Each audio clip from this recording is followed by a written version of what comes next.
उन्हें इस बात का अंदाजा नहीं था कि उत्पात मचाना उनके लिए कितना घातक हो जाएगा, लेकिन अंदाजा इस बात का भी नहीं था कि नस दिल्ली में दबाई जाएगी और बेचैनी बंगाल में महसूस होगी। तो सरकार ने तय किया कि 2500 रुपए उनको मिलेंगे जिनका राशन कार्ड 5 साल पुराना है, उनको मिलेंगे जो बीपीएल के नीचे हैं। बंगाल का चुनाव है और बांग्लादेशी फर्जी बांग्लादेशी, जो फर्जी तरीके से बांग्लादेशियों को जो नागरिकता दी गई है, फर्जी तरीके से उसके आधार कार्ड बनाए गए हैं, उसका पोल खुल गया। अब इस तरह की हरकाहट से दरअसल कल्याण बनर्जी सोच रहा था कि इस अभी जो तमिलनाडु का मामला बन रहा है, तो हम यहां पर बंगाल वाला इश्यू बना दें। नमस्कार, कैसे हैं आप? केजरी गैंग के लोग दिल्ली सरकार से 2500 रुपए पर मंथ महिलाओं को कब दोगे, इस पर उत्पात मचा रहे थे। उत्पात वो लोग मचा रहे थे जिनने पंजाब में वायदा किया था, पूरा नहीं किया। बेशर्मी की हद ये थी कि विधानसभा में बाइकाट कर रहे थे। सरकार के शपथ का भी 1 सप्ताह भी नहीं हुआ था, लेकिन वो उत्पात मचाने लगे। उन्हें इस बात का अंदाजा नहीं था कि उत्पात मचाना उनके लिए कितना घातक हो जाएगा, लेकिन अंदाजा इस बात का भी नहीं था कि नस दिल्ली में दबाई जाएगी और बेचैनी बंगाल में महसूस होगी।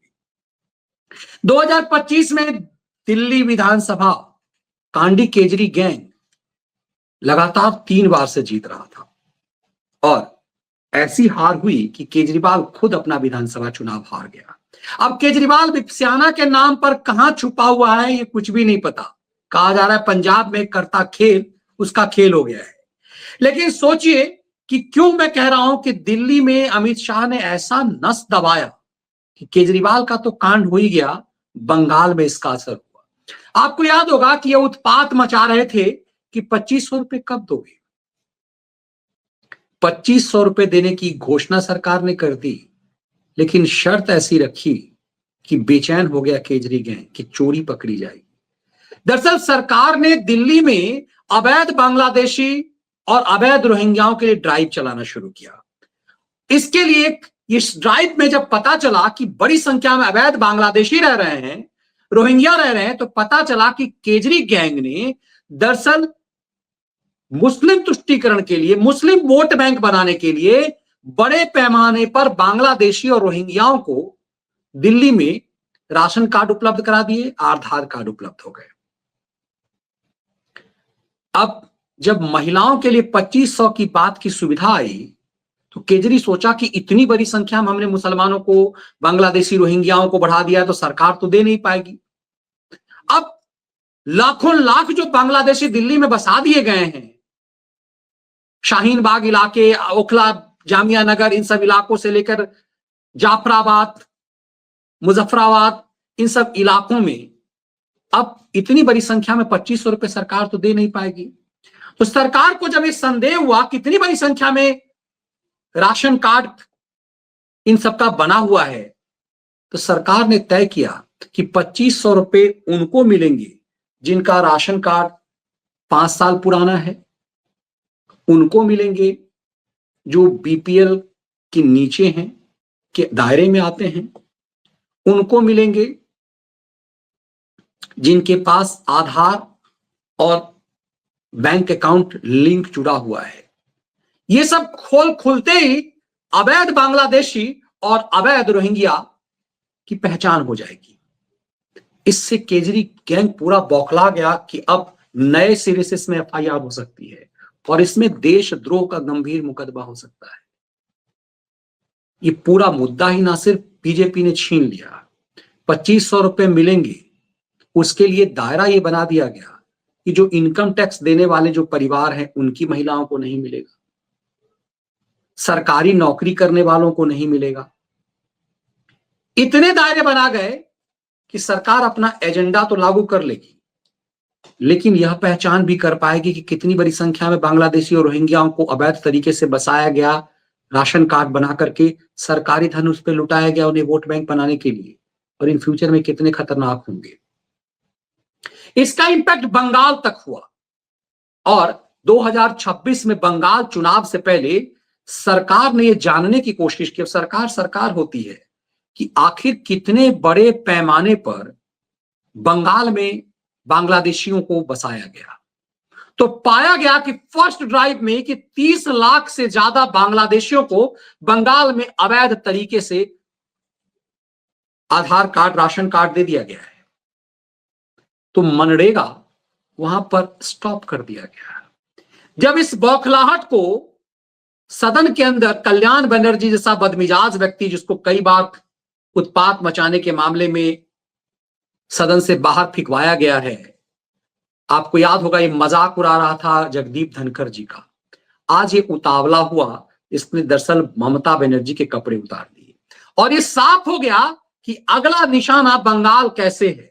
बंगाल का चुनाव है और बांग्लादेशी, फर्जी बांग्लादेशी, जो फर्जी तरीके से बांग्लादेशियों को जो नागरिकता दी गई है, फर्जी तरीके से उसके आधार कार्ड बनाए गए हैं, उसका पोल खुल गया। और ये खुद कल्याण बनर्जी ने स्वीकार कर लिया। एक तरह से बड़ी चालाकी से कल्याण बनर्जी इसे बंगाल का मुद्दा बना रहा था। बड़ा खेल हो रहा है कि बंगाल का अस्मिता का मुद्दा बना रहा था कि बंगालियों को सुविधा केंद्र सरकार नहीं दे रही है। कल्याण बनर्जी पूरा मामला को बंगालियों से जोड़ रहा था, लेकिन खेला हो गया। सदन में गिरिराज सिंह ने प्रवोक किया तो उतावला कल्याण बनर्जी उतावलेपन में पागल हुआ और फिर माफी मांगकर छुटकारा पाया। पहले बंगाल कल्याण बनर्जी की बेबसी, पागलपन देखिए, तब आपको समझ में आएगा कि अमित शाह ने किस जगह नस दबाया, पूंछ दबाई कि ये सब के सब पागल हो गए और बौखलाहट में किस स्तर तक गए। आप कल्याण को जरा सुनिए, तब आपको चीजें समझ में आएगी।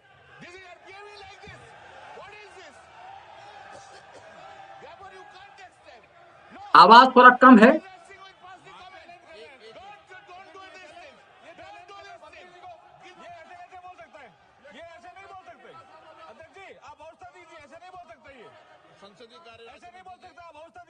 अध्यक्ष जी, बोलिए। मैं कह रहा हूं कि जब क्वेश्चन आवर चल रहा है और कोई आपने किसी सदस्य को अलाउ किया बोलने के लिए, वो क्वेश्चन ही पूछे ना, आपको मंत्री किसने बनाया, ये कौन होते हैं जी कहने वाले।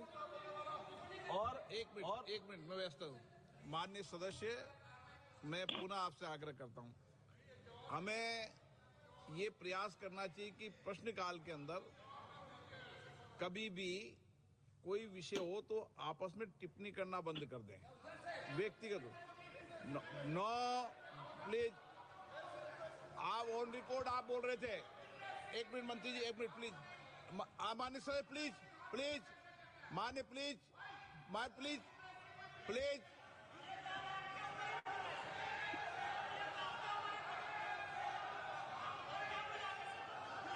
प्लीज माननीय सदस्य, मैं आपको फिर आग्रह कर रहा हूं कि आप बोलते समय शब्दों का चयन ठीक करें।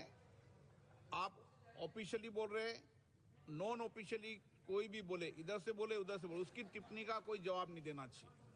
चेहरा देखिएगा कल्याण बनर्जी का। कल हम मानो कोई सदस्य बोला आसन पे, ऑफिशियली बोला, मैंने कोई टिप्पणी नहीं की, इसलिए अनऑफिशियली टिप्पणी का जवाब देना छोड़ दें। आप भी छोड़ दें, आप भी छोड़ दें, ये तरीका ठीक। आप किसको ज्ञान देना, आप मत समझाओ ज्ञान देने का। हम चलो बैठिए।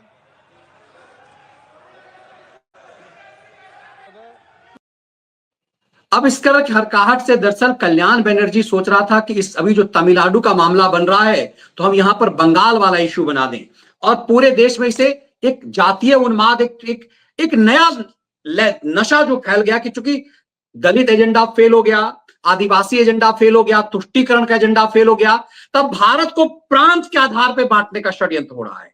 एक तरफ तमिलनाडु का मामला, और इसी ढंग से षड्यंत्र कल्याण बनर्जी ने करने की कोशिश की कि उसने बंगाल अस्मिता का खेल करना शुरू किया। तो दिग्विजय गिरिराज सिंह ने इसकी नकेल टाइट कर दी। गिरिराज सिंह ने कहा कि 30 लाख लोगों का पता चल गया, तुमने फर्जी बनाया हुआ है और इसका आधार पर फर्जी लोगों को मनरेगा का फायदा नहीं मिलेगा। सरकार, भारत सरकार ऑलरेडी मनरेगा पर इनकी नकेल कस चुकी हुई है। तो दरअसल इस खेल से पता चला कि बंगाल में वोट बैंक के लिहाज से किस तरह से मुस्लिम तुष्टीकरण के आधार पे बांग्लादेशियों को बसाया गया है। अब पूंछ पर पांव तो दिल्ली में पड़ी, नस तो दिल्ली में दबाया गया, लेकिन बंगाल में इसका असर दिखा। पहली बार ऐसा लग रहा है कि अमित शाह की जो है वो पूरे एक्शन में, गृह मंत्रालय ने इस पूरे मामले को दिल्ली और बंगाल को सबसे बड़ा टारगेट किया है। बंगाल बॉर्डर स्टेट है और सबसे लंबा बॉर्डर बंगाल का लगता है बांग्लादेश के साथ। बड़ी संख्या में जो घुसपैठ बांग्लादेशियों का हुआ उसमें ममता बनर्जी का कहीं ना कहीं इशारा था और वो बंगाल से होते हुए वो दिल्ली तक पहुंच गए। तो सरकार एक बड़े स्तर पे काम कर रही है कि कैसे बांग्लादेश में इन लोगों को बसाया गया, इस पूरे खेल को खत्म करना है। दरअसल अपने ही बुने जाल में ममता बनर्जी का ये बरबोला सांसद फंस गया। ये कल्याण बनर्जी अपने बरबोलेपन के कारण अपने बिछाए जाल में फंस गया। अब जो कांड दिल्ली में हो रहा है, जिसकी तरफ तिलमिलाहट, छटपटाहट आप केजरीवाल में देख रहे हैं, ममता बनर्जी में भी हो। दिल्ली का सच जब सामने आएगा, क्योंकि दिल्ली में अब सरकार हो गई है, दिल्ली का सच ये सामने सिर्फ इतने नहीं कितने फर्जी बांग्लादेशी पकड़े गए। जब दिल्ली में 2500 रुपए देने का मामला सामने आएगा तब यह पता चलेगा कि किस तरह से एक षड्यंत्र के तहत विदेशी घुसपैठियों को भारत सरकार की सुविधा देने की कोशिश केजरीवाल कर रहे थे और वही षड्यंत्र ममता बनर्जी कर रही थी। तो एक तीर से कई निशान सध रहे हैं। इस देश को सजग होने की जरूरत है, ये समझने की जरूरत है इस देश के खिलाफ षड्यंत्र किस रूप में हो रही है। वोट बैंक की राजनीति किस स्तर तक घातक हो गई है, ये दिल्ली और बंगाल इसकी बानगी है। बरबोलापन न सिर्फ कल्याण बनर्जी को माफी पर लाकर खड़ा कर दिया, बंगाल में की जा रही चोरी को भी बेनकाब कर दिया है।